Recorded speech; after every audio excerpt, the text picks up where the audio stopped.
Via con un'intervista, sotto con un'altra. Non è una novità per Luca Zaia, atteso negli studi di X News per le regionali che scottano. A 6 mesi dalla fine del mandato, per il governatore del Veneto è tempo di bilanci. Super bilancio, basterebbe guardare quante cose abbiamo realizzato. Una per tutte, la sanità.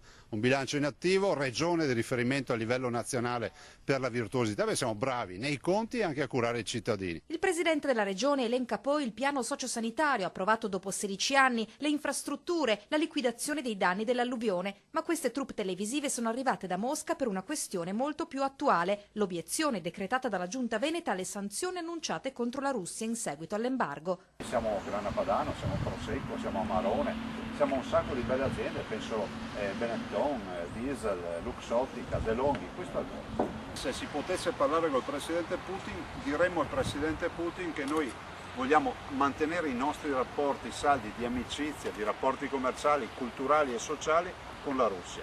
Zaia arriva a quantificare alle TV russe la stima dei possibili danni all'agroalimentare veneto, 600 milioni di euro. Parla quindi da ricandidato. Ma io parlo da uno che vuole lavorare da qui ai prossimi 6 mesi. Penso che fare campagne elettorali non serva, le facciano gli altri.